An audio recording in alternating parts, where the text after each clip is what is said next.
الدین الخالص. إن الحمد لله نحمده ونستعينه ونستغفره ونؤمن به ونتوكل عليه ونعوذ بالله من شرور أنفسنا ومن سيئات أعمالنا من يهده الله فلا مضل له ومن يضلله فلا هادي له وأشهد أن لا إله إلا الله وحده لا شريك له وأشهد أن محمدا عبده ورسوله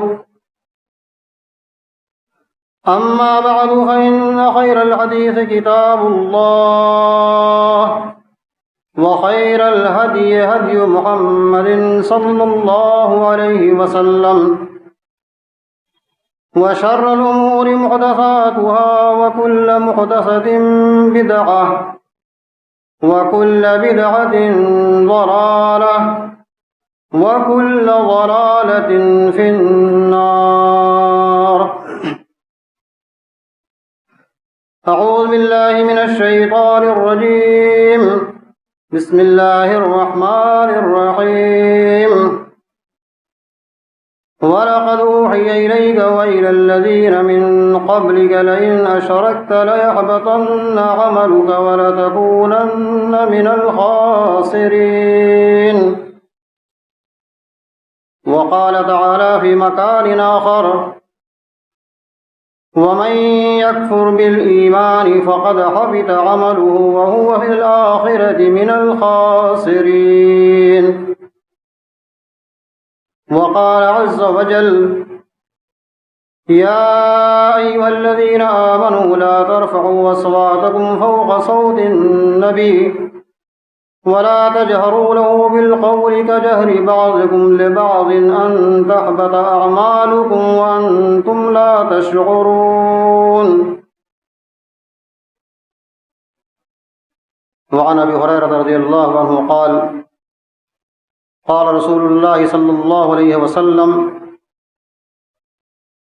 أتدرون ما المفلس؟ قالوا المفلس فينا من لا درهم له ولا متاع. فقال إن المفلس من أمتي من يأتي يوم القيامة بصلاة وصيام وزكاة ويأتي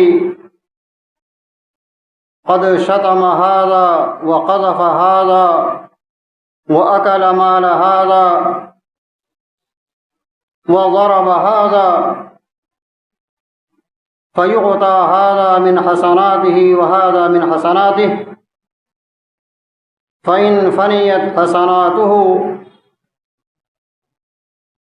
أخذ من خطاياهم فطرحت عليه ثم طرح في النار. رواه مسلم.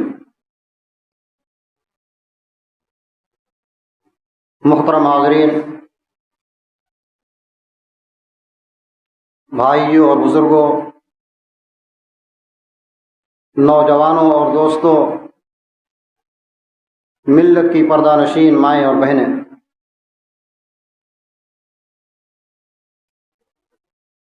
خوش نصیب ہیں آپ لوگ کہ اللہ رب العالمین نے آپ کو اس وبائی بیماری کے پرفتن دور میں امن و امان اور صحت و سلامتی کے ساتھ رکھا ہے. اور اس سے زیادہ خوشی کی بات یہ ہے کہ اللہ رب العالمین نے آپ کو توفیق بخشی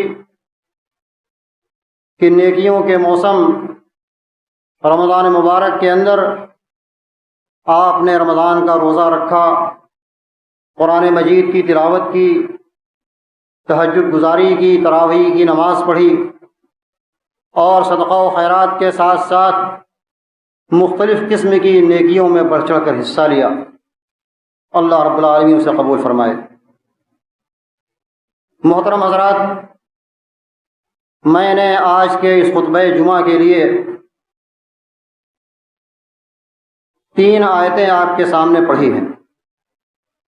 سورہ زمر کی آیت سورہ مائدہ کی آیت، سورہ حجرات کی آیت، ان تینوں آیتوں کے اندر جو چیز قدر مشترک ہے وہ حبوط کا لفظ، لَيَحْبَطَنَّ عَمَلُكَ فَقَدْ حَبِطَ عَمَلُهُ، اور اس کے بعد سورہ حجرات کے اندر أَن تَحْبَطَ أَعْمَالُكُمْ، یہ چیز قدر مشترک ہے تینوں آیتوں کے اندر، جس کی تفصیل انشاءاللہ آپ کے سامنے آئے گی۔ نیکیاں، عمل صالح کرنا، یہ بڑی سعادت کی بات ہے۔ اللہ رب العالمین کی توفیق کے ساتھ یہ نیک کام انجام پاتا ہے۔ اس سے بڑی ذمہ داری یہ ہوتی ہے کہ ان نیکیوں کی حفاظت کی جائے۔ آپ میں سے اکثریت ماشاءاللہ تجارت اور بزنس سے جڑی ہوئی ہے۔ آپ مال کا اسٹاک کر لیتے ہیں، موسم آتا ہے مال کی خریداری کا، آپ اپنے حساب سے سہولت کے ساتھ مال کا اسٹاک کر لیں اور اس دن کا انتظار کریں، اس موسم کا انتظار کریں جس میں آپ ماں کو مال فروخت کرنا ہے۔ لیکن جب وہ موسم آیا تو پتہ یہ چلا کہ آپ کا مال برباد ہو چکا ہے، آپ کی زری کالی پڑ چکی ہے، یا آپ جب مال کا پارسل لگانا شروع کریں تو آپ کے دروازے پر 10 لوگ کھڑے ہو جائیں کہ صاحب ہمارا قرض آپ کے اوپر، یہ مال ہمیں چاہیے۔ کیا پوزیشن آپ کی اس وقت ہوگی کہ آپ نے ایک لمبا انتظار کیا ہے بزنس کے اس موسم کا، لیکن جب وہ دن آتا ہے تو آپ دیوالیہ نظر آتے ہیں، آپ کنگال نظر آتے ہیں۔ اس لیے میرے بھائیوں، اس خوش نصیبی کے ساتھ کہ اللہ رب العالمین نے ہمیں اور آپ کو رمضان جیسے بابرکت مہینے سے سرفراز فرمایا، اور پھر یہ مہینہ شوال کا، خوش نصیب ہیں وہ لوگ جنہوں نے شوال کے 6 روزے رکھ کر پورے سال کے روزے کی سعادت اور برکت اور ثواب حاصل کیا۔ اور جو لوگ ابھی نہ رکھ سکے ہوں ان کے لیے ابھی بھی موقع ہے کہ وہ کل سے شوال کے 6 روزے رکھ لیں اور پورے سال کے روزے کا ثواب حاصل کر لیں۔ لیکن اس کے ساتھ ساتھ ان نیکیوں کی حفاظت کی بڑی ذمہ داری ہے۔ آج کے اس خطبے میں انہی چند چیزوں کی طرف اشارہ کرنا چاہتا ہوں جس کے ذریعہ انسان کی نیکیاں اور عمل صالح یہ برباد ہو جاتا ہے۔ ہم لوگ شب گزاری کریں، تہجد گزاری کریں، شب بیداری کریں رمضان کے اندر، لیکن جس دن ہمیں یہ امید ہو کہ یہ قرآن ہماری شفاعت کرے گا، یہ روزہ ہماری شفاعت کرے گا، اور سب دامن جھاڑ جائیں اس دن ہم پر کیا بیتے گا۔ آئیے، علماء اکرام نے، مفسرین نے ایک لمبی فہرست تیار کی ہے عمل صالح کو برباد کرنے والے اعمال کی۔ میں ان میں سے چند بنیادی چیزوں کی طرف اشارہ کروں گا۔ پہلی آیت جو میں نے آپ کے سامنے پڑھی تھی، وَلَقَدْ أُوحِيَ إِلَيْكَ وَإِلَى الَّذِينَ مِن قَبْلِكَ لَئِنْ أَشْرَكْتَ لَيَحْبَطَنَّ عَمَلُكَ وَلَتَكُونَنَّ مِنَ الْخَاسِرِينَ۔ آپ سب لوگ ماشاءاللہ سمجھدار لوگ ہیں، میں اشارے میں بات کروں گا، تفصیل میں نہیں جانا چاہتا۔ اللہ رب العالمین نے اس آیت مبارکہ کے اندر اپنے پیارے نبی جناب محمد الرسول اللہ صلی اللہ علیہ وسلم کو خطاب کر کے ارشاد فرماتے ہیں کہ آپ کی جانب بھی اور آپ سے پہلے جتنے انبیاء اور رسول دنیا میں بھیجے گئے سب کو اس بات کی نصیحت کی گئی تھی، یہ پیغام دیا گیا تھا کہ لئن اشرکت لیحبطن عملک ولتکونن من الخاسرین۔ سارے نبی سے کہا گیا تھا، اللہ کے پیارے نبی جو نبیوں کے سردار تھے ان سے بھی کہا گیا کہ اگر آپ نے شرک کا کوئی کام کر لیا، لَيَحْبَطَنَّ عَمَلُكَ وَلَتَكُونَنَّ مِنَ الْخَاسِرِينَ، تو آپ کے تمام اعمال اکارت اور برباد ہو جائیں گے، جو بھی نیکیاں ہیں وہ سب برباد ہو جائیں گی اس ایک شرک کی وجہ سے۔ وَلَتَكُونَنَّ مِنَ الْخَاسِرِينَ، اور آپ بھی خسارہ اور نقصان کھانے والوں میں ہو جائیں گے۔ شرک کے کتنے اقسام ہو سکتے ہیں، شرک کے کتنے مظاہر ہو سکتے ہیں، یہ آپ اچھی طرح سے جانتے ہیں۔ تعویذ گنڈا، قبروں کے پاس نظر و نیاز کرنا، غیر اللہ کی قسم کھانا، اور بھی مختلف مظاہر، میں اس تفصیل نہیں جانا چاہتا۔ معلوم یہ ہوا کہ ہم تمام تر نیکیوں کے بعد اگر ہم نے شرک کا کوئی بھی کام کر لیا تو ہماری تمام کی تمام نیکیاں برباد ہو جائیں۔ اسی طریقے سے کوئی کفریہ کام ہم نے کر لیا تو اس کے ذریعہ بھی ہماری نیکیاں برباد ہو سکتی ہیں۔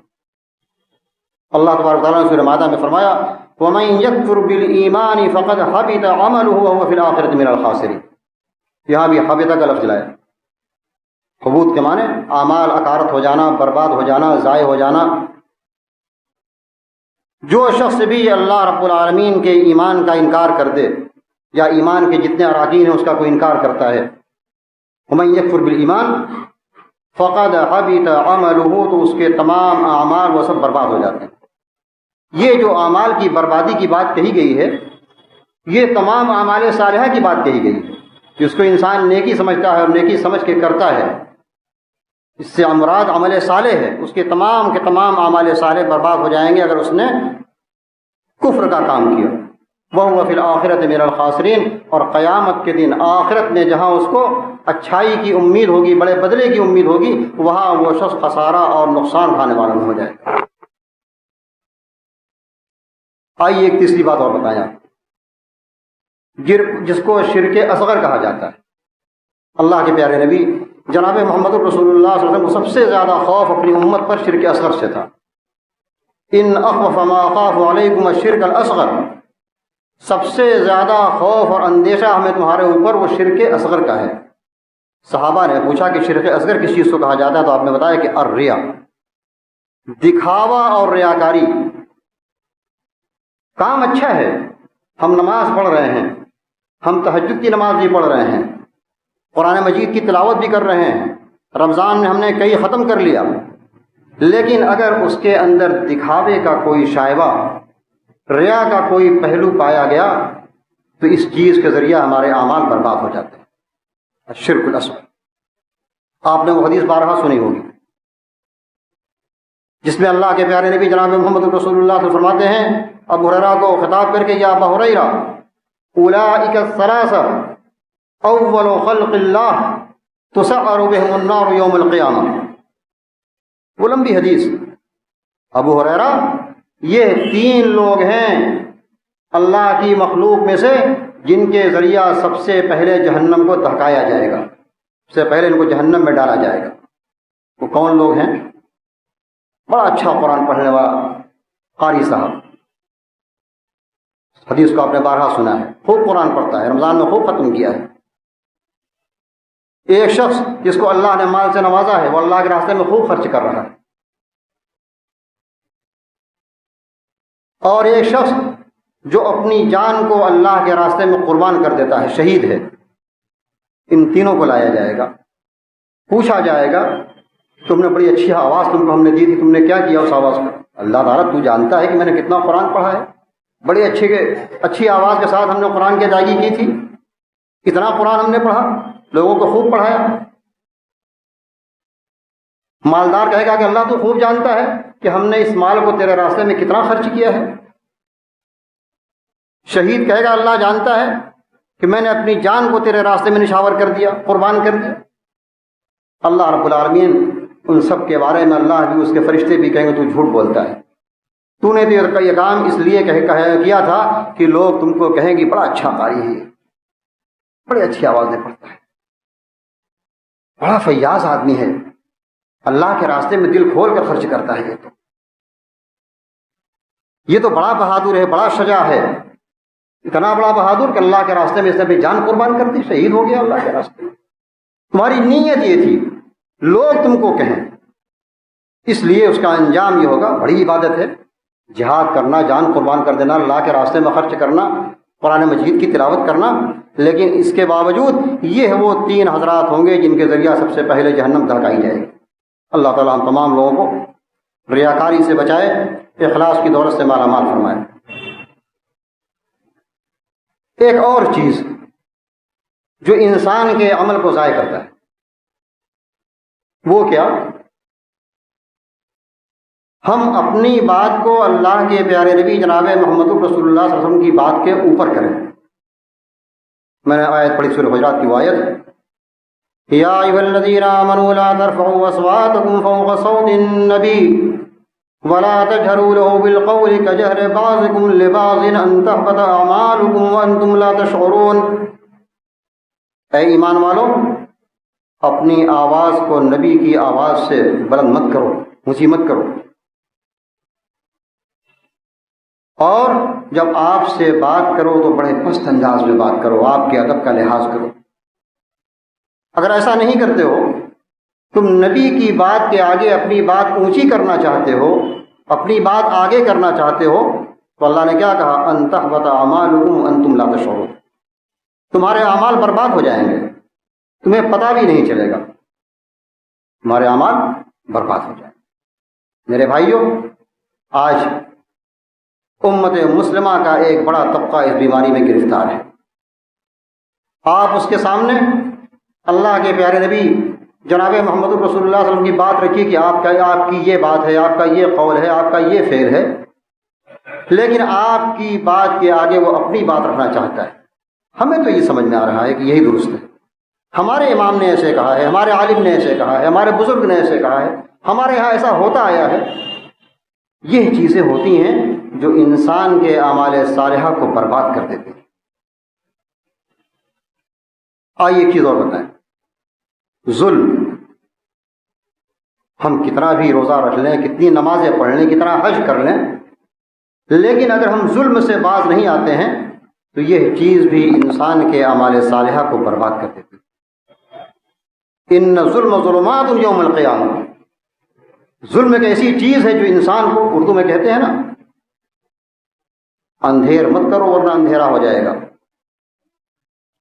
انسان ظلم کرے گا دنیا میں، اس کی تاریکی کا سامنا اس کو قیامت کے دن کرنا پڑے گا۔ قیامت کے دن اس کے لیے کوئی روشنی نہیں ہوگی، کدھر جانا ہے کوئی راستہ اس کو نظر نہیں آئے گا۔ ان ظلم ظلمات یوم القیامہ۔ میں نے آپ کے سامنے وہ حدیث پڑھی تھی، حضرت ابو ہریرہ وہ حدیث، اللہ کے پیارے نبی جناب محمد رسول اللہ صلی اللہ علیہ وسلم ایک مرتبہ پوچھتے ہیں اپنے صحابہ سے، اتدرون ما المفلس، میرے صحابہ تم مفلس کو جانتے ہو؟ مفلس کے معنی ہوتا ہے قلاش، جس کا دیوالیہ ہو گیا ہو۔ آپ لوگ بزنس مین ہیں، اچھے اچھے بزنس مین کبھی دیوالیہ ان کا ہو جاتا ہے، قلاش ہو جاتے ہیں، مال ڈوب گیا، پیسہ ڈوب گیا، پارٹی فرار ہو گئی، اس شخص کو کہا جاتا ہے مفلس۔ اسی پس منظر میں صحابہ نے جواب دیا کہ المفلس فینا من لا درہم لہ ولا متاع، ہم لوگ تو مفلس اسے کہتے ہیں جس کے پاس روپیہ پیسہ اور پونجی پسار نہ ہو، مال اور جائیداد نہ ہو، اس کو ہم لوگ مفلس جانتے ہیں۔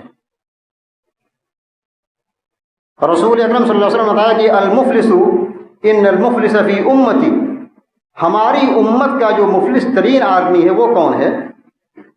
اس حدیث پر آپ لوگ غور کیجئے گا، صحیح مسلم کی روایت میں آپ کو سنا رہا ہوں، کہتے ہیں کہ المفلس فی امتی من یأتی یوم القیامہ بصلاۃ وصیام وزکوٰۃ، ہماری امت کا ایک مسلمان آئے گا، امت محمدیہ کا، اور اس کے پاس نمازوں کا انبار ہوگا، بڑا نمازی ہوگا، بہت پابندی سے روزہ رکھنے والا ہوگا، فرائض کے ساتھ ساتھ نفل روزے کا بھی اہتمام کرتا رہا، زکوٰۃ بھی بڑی پابندی سے ادا کرتا رہا۔ یہ کتنا اللہ والا ہے، نمازی ہے، روزے دار ہے، زکوٰۃ کا ادا کرنے والا ہے، لیکن اس کی کمزوری کیا ہوگی؟ یاتی وقد شتم ھذا وقذف ھذا واکل مال ھذا وضرب ھذا وہ آئے گا، لیکن اس نے کیا کیا؟ وہ صفا کا تمہازا،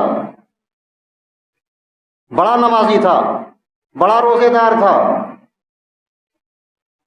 زکوٰۃ کا ادا کرنے والا تھا، لیکن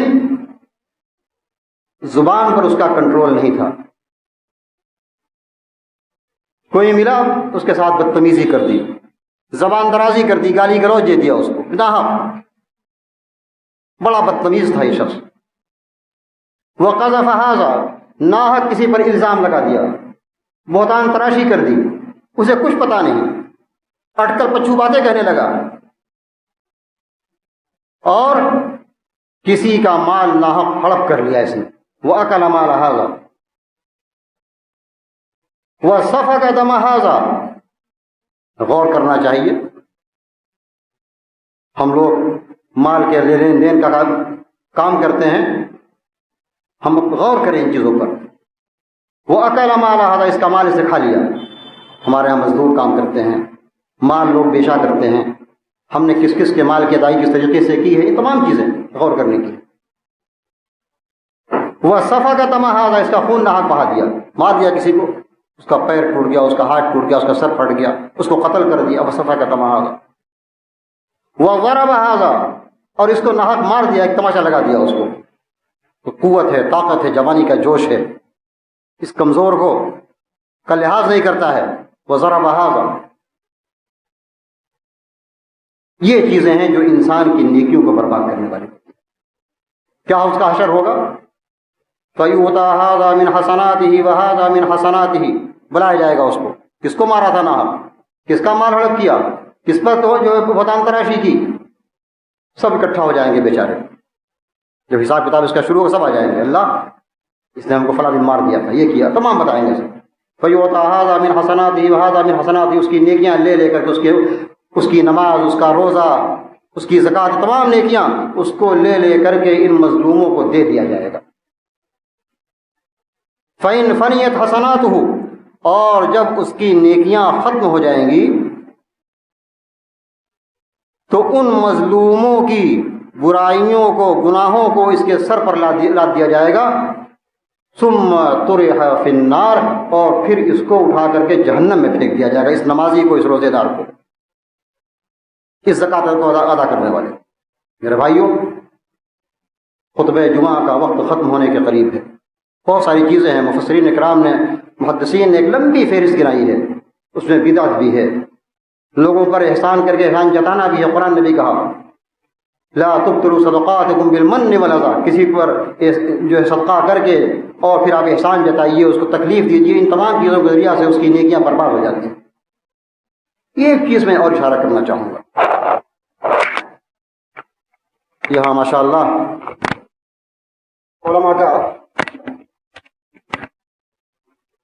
علماء کرام کا ایک طبقہ یہاں ہے، اور اکثریت آپ لوگوں کی تجارت سے جڑی ہوئی ہے، اس لیے میں ایک واقعہ اور بیان کرنا چاہوں گا، جس کو شریعت کی اصطلاح میں کتاب البیع کے اندر، لین دین کے باب کے اندر، اس کو بیع العینہ کہا جاتا ہے۔ العینہ، اس کو غور سے سنیے گا آپ لوگ۔ بیع العینہ کی مختصر تعریف یہ ہے کہ ہم کسی مال کو ادھار بیچ دیں زیادہ قیمت پر،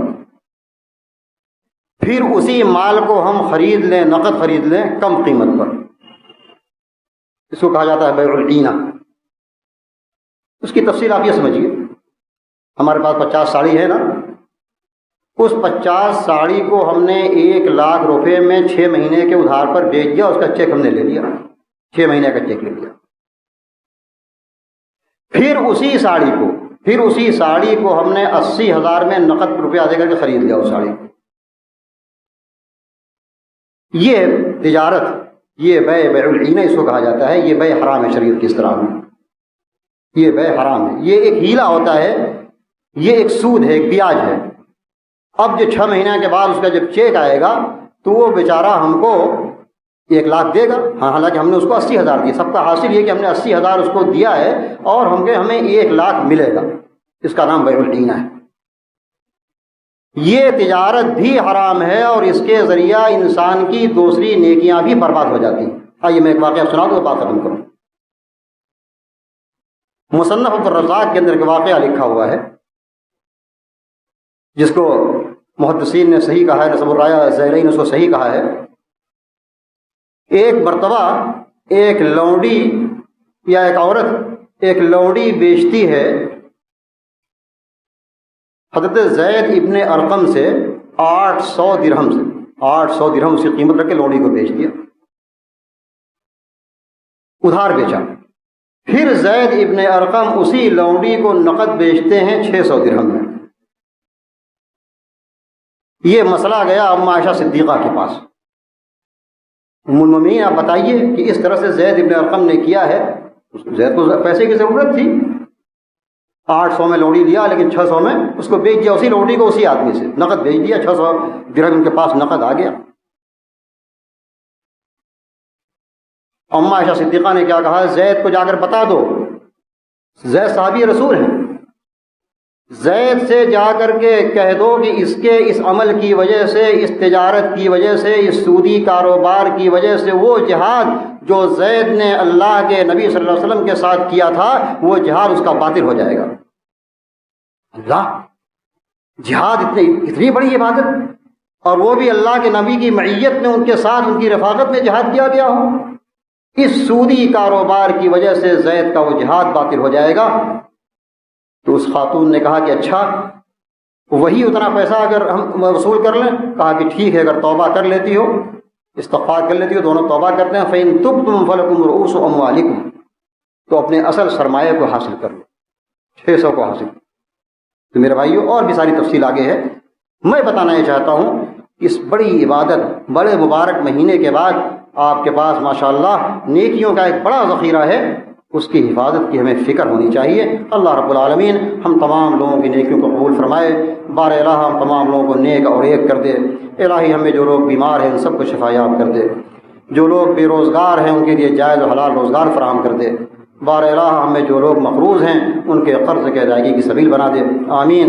اقول قولی ھذا واستغفر اللہ لی ولکم ولسائر المسلمین من کل ذنب فاستغفروہ انہ هو الغفور الرحیم۔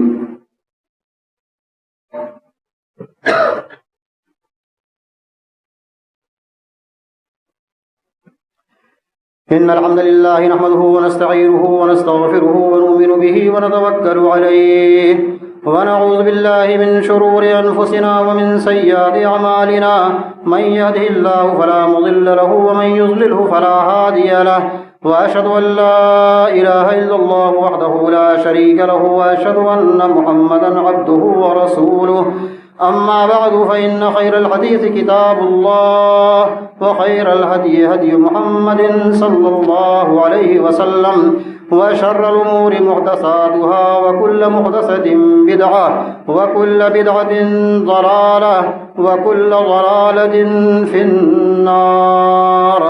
أعوذ بالله من الشيطان الرجيم، بسم الله الرحمن الرحيم، إن الله وملائكته يصلون على النبي يا أيها الذين آمنوا صلوا عليه وسلموا تسليما، اللهم صل على محمد وعلى آل محمد كما صليت على إبراهيم وعلى آل إبراهيم إنك حميد مجيد، اللهم بارك على محمد وعلى آل محمد كما باركت على إبراهيم وعلى آل إبراهيم إنك حميد مجيد، اللهم انصر من نصر دين محمد صلى الله عليه وسلم واجعلنا منهم، واخذل من خذل دين محمد صلى الله عليه وسلم ولا تجعلنا منهم، اللهم ارفع عنا الوباء والبلاء والغلا والكورونا والزلازل والمحن وسوء الفتن ما ظهر منها وما بطن، اللهم إنا نعوذ بك من البرص والجذام والجنون ومن سيء الأسقام، اللهم اشفنا واشف مرضانا ومرضى المسلمين،